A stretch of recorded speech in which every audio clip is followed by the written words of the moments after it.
आपातकाल के खिलाफ बिगुल फूंकने वाले लोकनायक जयप्रकाश नारायण का जन्म 11 अक्टूबर को हुआ था। जयप्रकाश नारायण कैसे लोकनायक बने, इस बारे में अविरल टाइम्स के राजनैतिक समीक्षक मृत्युंजय दीक्षित बता रहे हैं। भारतीय लोकतंत्र के महानायक जयप्रकाश नारायण का जन्म 11 अक्टूबर 1902 को बिहार के सारण जिले के सिताबदियारा गांव में हुआ था। उनका जन्म ऐसे समय में हुआ था जब देश विदेशी सत्ता के अधीन था और स्वतंत्रता के लिए छटपटा रहा था। उनकी प्रारंभिक शिक्षा सारण और पटना जिले में हुई थी। वे विद्यार्थी जीवन से ही स्वतंत्रता के प्रेमी थे। जब पटना में उन्होंने बिहार विद्यापीठ में उच्च शिक्षा के लिए प्रवेश लिया, तभी से वे स्वतंत्रता संग्राम में भाग लेने लगे थे। तत्कालीन बिहार विद्यापीठ की स्थापना डॉ. राजेंद्र प्रसाद द्वारा की गई थी। वे 1922 में उच्च शिक्षा के लिए अमेरिका चले गए, जहां उन्होंने 1922 से 1929 तक कैलिफोर्निया तथा विस्कॉन्सिन विश्वविद्यालय में अध्ययन किया। वहां पर अपने खर्चे को पूरा नियंत्रित करने के लिए खेतों व रेस्टोरेंट में काम किया करते थे। वे मार्क्स के समाजवाद से प्रभावित हुए। उन्होंने एमए की उपाधि प्राप्त करी। इसी बीच उनकी माताजी का स्वास्थ्य काफी बिगड़ने लगा और वे अपनी पढ़ाई छोड़कर स्वदेश वापस आ गए। भारत वापस आने पर उनका विवाह प्रसिद्ध गांधीवादी बृजकिशोर प्रसाद की पुत्री प्रभावती के साथ संपन्न हुआ। जब वे अमेरिका से वापस लौटे तब भारत में स्वतंत्रता संग्राम आंदोलन चरम पर था। वे भी भारतीय स्वतंत्रता संग्राम का हिस्सा बन गए और 1932 में अन्य प्रमुख नेताओं के जेल जाने के बाद भारत के स्वतंत्रता संग्राम का नेतृत्व किया और अंततः उन्हें भी इसी वर्ष जेल में डाल दिया गया। नासिक जेल में उनकी मुलाकात मीनू मसानी, अच्युत पटवर्धन, सी.के. नारायण स्वामी सरीखे कांग्रेसी नेताओं के साथ हुई।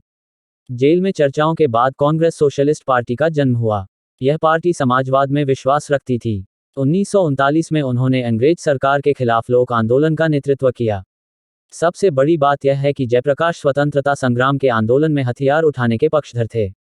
उन्होंने सरकार को किराया और राजस्व को रोकने का अभियान चलाया। टाटा स्टील कंपनी में हड़ताल करवाकर यह प्रयास किया कि अंग्रेजों को स्टील, इस्पात आदि न पहुंच सके, जिसके कारण उन्हें फिर हिरासत में ले लिया गया। उन्हें 9 माह तक जेल की सजा सुनाई गई। आज़ादी के बाद जयप्रकाश नारायण ने 19 अप्रैल 1954 को बिहार के गया में विनोबा भावे के सर्वोदय आंदोलन के लिए जीवन समर्पित कर दिया। 1959 में उन्होंने लोकनीति के पक्ष में राजनीति करने का ऐलान किया। 1974 में उन्होंने बिहार में किसान आंदोलन का नेतृत्व किया और तत्कालीन बिहार सरकार के इस्तीफे की मांग की। जयप्रकाश नारायण प्रारंभ से ही कांग्रेसी शासन, विशेषकर इंदिरा गांधी की राजनीतिक शैली के प्रखर विरोधी थे। 1975 में श्रीमती इंदिरा गांधी ने अपनी सत्ता को बचाकर रखने के लिए आपातकाल लगा दिया। आपातकाल के दौरान देश के विपक्षी दलों के नेताओं को जेलों में डाल दिया गया। लगभग 600 से अधिक नेताओं को जेल में डाला गया तथा उन पर जेलों में अमानवीय अत्याचार किया गया। जनता पर प्रतिबंध लगाए गए। आपातकाल में अत्याचारों से परेशान जनता कांग्रेस पार्टी से बदला लेने के लिए उतावली हो रही थी।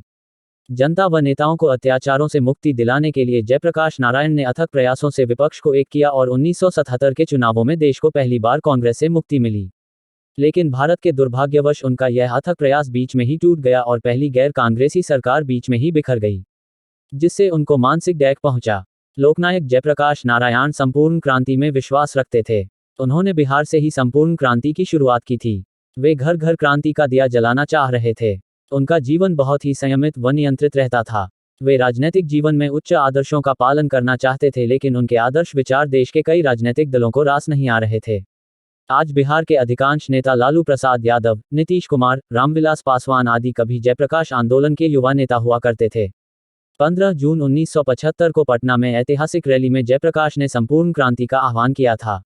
आपातकाल के खिलाफ संपूर्ण क्रांति का आह्वान करने वाले लोकनायक जयप्रकाश जी को 1998 में मरणोपरांत भारत रत्न से सम्मानित किया गया।